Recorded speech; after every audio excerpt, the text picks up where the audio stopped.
আসসালামু আলাইকুম রহমতুল্লাহি ওবরকাতুহ। সম্মানিত দর্শক, রাজনীতিতে যৌনতা বা সেক্সের যে প্রভাব, এটা নিয়ে আলোচনা করব। এটির দুটো বিষয় রয়েছে। বিয়ে শাদীর মাধ্যমে যে যৌনতা নারীর সঙ্গে পুরুষের, পুরুষের সঙ্গে নারীর, এবং সেটা কেন্দ্রিক যে ভালোবাসা, সে ভালোবাসার মাধ্যমে সারা দুনিয়াতে রাজনীতিতে কি হয়, এটি একটা প্রসঙ্গ। আরেকটি হলো বিবাহ বহির্ভূত সম্পর্ক, পরকীয়ার সম্পর্ক। কর্তা ব্যক্তিরা যখন, রাজনীতির বড় বড় মানুষরা যখন এই ধরনের পরকীয়ার সম্পর্কে জড়িয়ে পড়ে, সেখানে কি ধরনের ঘটনা ঘটে। নারী এবং পুরুষের মধ্যে যে যৌন সম্পর্ক, সেই সম্পর্কের বাইরে পুরুষে পুরুষে সমকামিতা, নারীতে নারীতে সমকামিতা, এটাও রাজনীতির প্রাচীন একটি, যাকে বলা হয় অপসংস্কৃতি। বহু রাষ্ট্র, বহু নগর রাষ্ট্র, বহু যুদ্ধ কেবলই মাত্র এই কারণে হয়েছে। এর বাইরে বিকৃত রুচি এবং বহুগামিতা। আপনারা জানেন যে বড় বড় রাজাবাসায় তাদের হারেম থাকে, তারপর তাদের হাজার হাজার উপপত্নী থাকে, তারপরেও তাদের যৌন লিপ্সা শেষ হয় না। এজন্য প্রজাদের স্ত্রী, কন্যা, বোন, এমনকি মা, তাদেরকে ছিনিয়ে আনার জন্য রাজকীয় বাহিনীকে ব্যবহার করার ফলে কত বিদ্রোহ হয়েছে, কত ক্ষমতা হারিয়েছে কত মানুষ, এই বিষয়গুলো নিয়ে সংক্ষেপে আলোচনা করব। সবার শেষে আলোচনা করব যখন সিংহাসনের একটা পর্যায়ে বা রাজনীতির একটা পর্যায়ে এই যৌনতা, বিশেষ করে নেতিবাচক যৌনতা খুব বেশি প্রবল আকার ধারণ করে, তখন সেখানে কি হয়। প্রথমে ইতিবাচক আলোচনা করি। যখন রাজার যৌন জীবন শৃঙ্খলাবদ্ধ থাকে, তার স্ত্রী বা স্ত্রীদের প্রতি যখন তার একটা কমিটমেন্ট থাকে, তখন সেখানে তাজমহল তৈরি হয়ে যায়। তখন সেখানে ব্যাবিলনের ঝুলন্ত বাগান তৈরি হয়ে যায়। আপনারা তো তাজমহলের কাহিনী সবাই জানেন, হয়তো কেউ কেউ ব্যাবিলনের যে ঝুলন্ত বাগান সে সম্পর্কে হয়তো অনেকে জানেন না। এটি প্রাচীন দুনিয়ার একটি সপ্তম আশ্চর্যের একটি। ব্যাবিলন যে নগরী, এটি মরুভূমির মধ্যে। তো সেখানের রাজা দ্বিতীয় বা তৃতীয় নেবুকাডনেজার, খুব বিখ্যাত রাজা, তিনি বিয়ে করলেন, রানীকে আনলেন এমন একটা দেশ থেকে যে দেশে সবুজ ছিল, সবুজের সমারোহ ছিল। তো রানী তার প্রাসাদে আসলো, সব আছে কিন্তু সবুজ নেই। রানীর মন খারাপ। রাজা তখন তার প্রাসাদে একটি পাহাড় তৈরি করলেন। পাহাড়ের বাঁকে বাঁকে সে একটা বাগান, ঝুলন্ত বাগান তৈরি করলেন, কৃত্রিম বাগান, রানীর মনোরঞ্জনের জন্য, এবং সেখানে ঝর্ণার ব্যবস্থা করলেন ওই ব্যাবিলন নগরীতে। এটাকে বলা হয় পৃথিবীর সপ্তম আশ্চর্য প্রাচীন জামানাতে।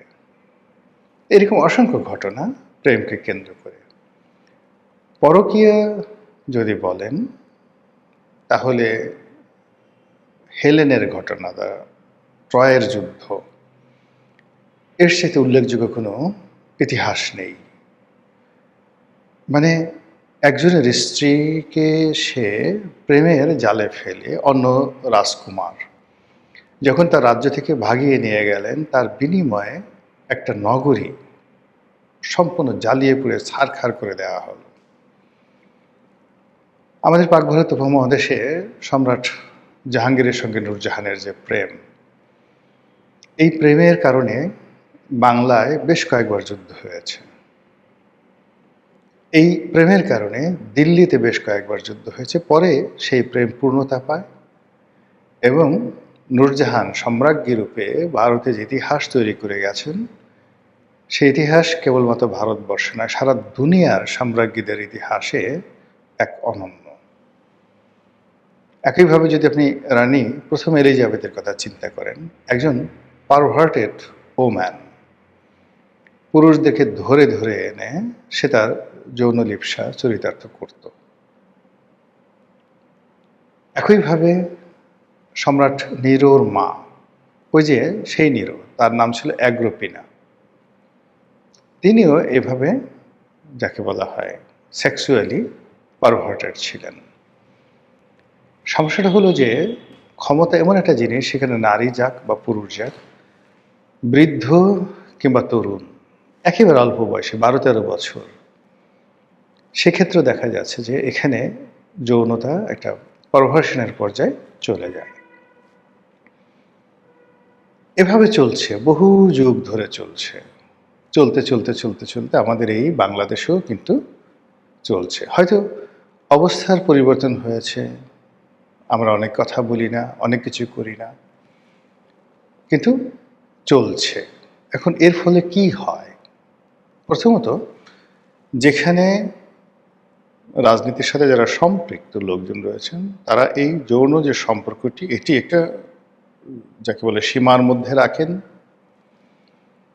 এটিকে কানুনের মধ্যে রাখেন, এবং সমাজের যে ট্র্যাডিশন রয়েছে, ঐতিহ্য রয়েছে, সেই ঐতিহ্যের মধ্যে তারা রাখেন।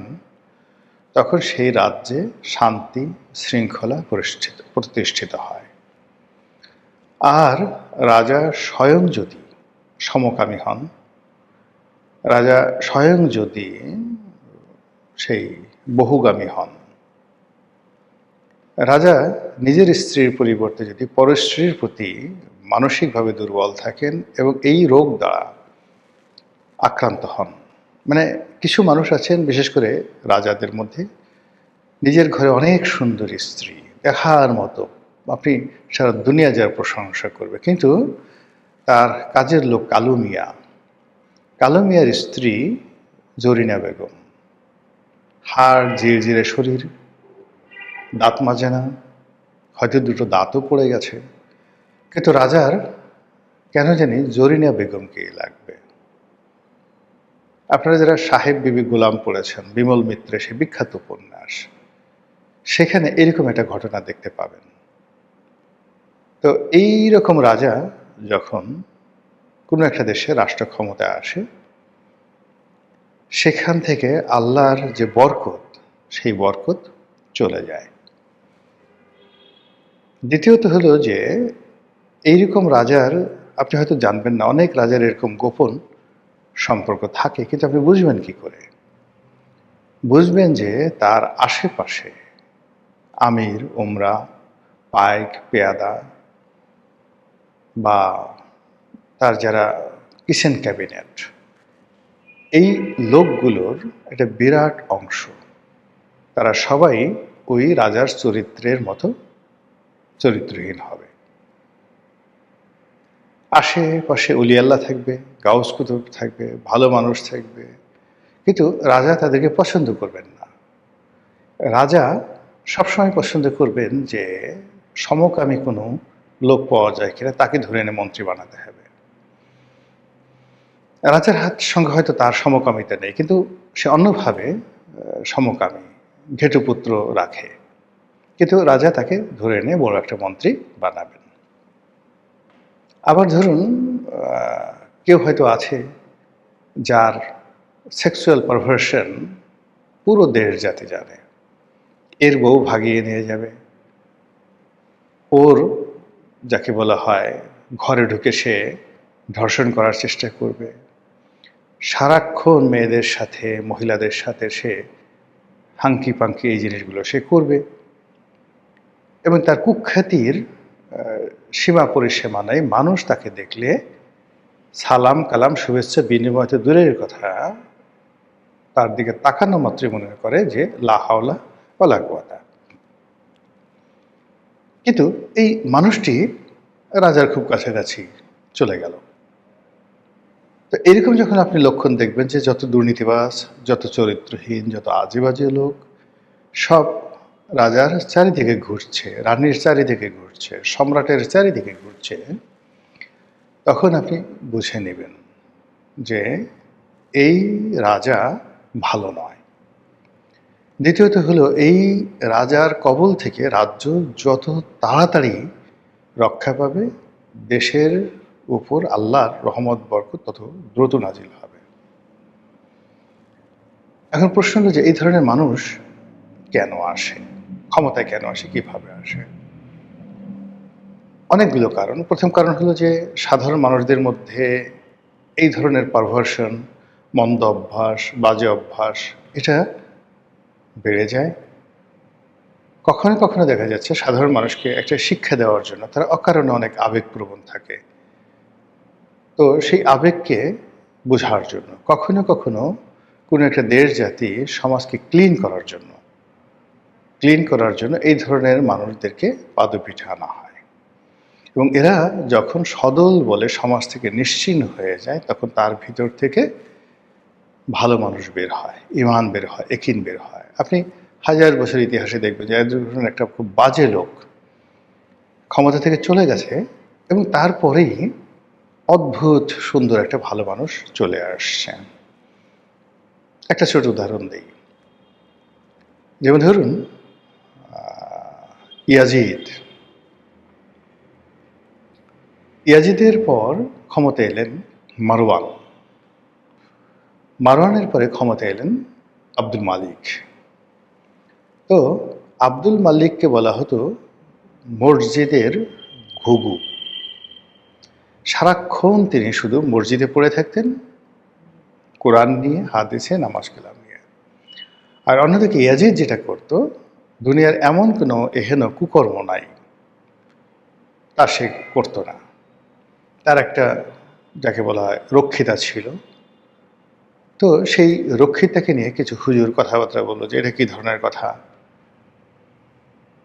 রাজ্যের এত বড় ইসলামের রাজ্য, খলিফাতুল মুসলিমিন, সে কিনা এরকম একটা রক্ষিতাকে নিয়ে প্রকাশ্য রাজ দরবারে সবার সামনে যে হ্যাংলামো করে, এটা কি দেখা যায়?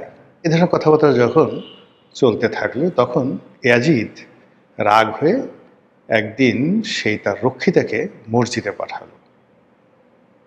যারা সমালোচনা করেছে তারা এই রক্ষিতার পেছনে দাঁড়ালো আর সেই রক্ষিতাকে বলল তুমি ইমামতি করো। চিন্তা করেন কত বড় দুর্বৃত্ত হলে এই কাজটি করতে পারে। সিমিলারলি আর একজন লোক, তার নাম সুলাইমান। তো সেই সুলাইমান হলো ওই যে ঘুঘু বললাম যে আব্দুল মালিক খুব ভালো শাসক ছিলেন, তার ছেলে, একেবারে ছোট ছেলে, আল ওয়ালিদের, খলিফা আল ওয়ালিদের ছোট ভাই। তিনিও এরকম দুর্বৃত্ত, প্রচণ্ড রকম দুর্বৃত্ত ছিলেন, হিংসুটে ছিলেন, খারাপ স্বভাবের মানুষ ছিলেন। যা হোক, এবং তার হাতেই কিন্তু উমাইয়া সাম্রাজ্য বলতে গেলে তছনছ হয়ে যায়। তিনি মোহাম্মদ বিন কাসিমকে খুন করেন। তার ভয়ে, মানে তার ক্ষমতা আসার আগে হাজ্জাজ বিন ইউসুফ মরে যায়। তারিক বিন জিয়াদকে তিনি মেরে ফেলেন, স্পেন বিজেতা। মুসা বিন নুসায়েরকে তিনি বন্দী করেন। এরকম অসংখ্য কাজ, এবং খুব অল্প সময়ের জন্য তিনি ক্ষমতায় ছিলেন। কিন্তু তারপরে যিনি ক্ষমতায় আসেন তাকে বলা হয় দ্বিতীয় উমর ইবনে আব্দুল আজিজ। এরকম আসলে পৃথিবীকে ক্লিন করার জন্য, সাম্রাজ্যকে, দেশকালকে ক্লিন করার জন্য, মন্দ মানুষের কবল থেকে বাঁচার জন্য আল্লাহ রাব্বুল আলামিন মন্দদেরকে সমাজে আনেন এবং তাদের মন্দ কর্ম সমাজে এমনভাবে প্রদর্শিত করেন যে চারিদিকের মানুষ শুধু ঘৃণা করতে থাকে, এবং ঘৃণা করতে গিয়ে তারা পাগলের মতো আল্লাহর কাছে দোয়া করে যে আল্লাহ আমাদের দেশে একজন মুমিনকে দাও, মুত্তাকিদেরকে দাও, পরহেজগারকে দাও, এবং জমিন বা প্রকৃতি তখন পরহেজগার লোকদের জন্য জায়গা করে দেয়, আর মন্দ লোকেরা পতনের অতলান্তে চলে যায়। তো এইভাবে আসলে রাজনীতিতে চলে।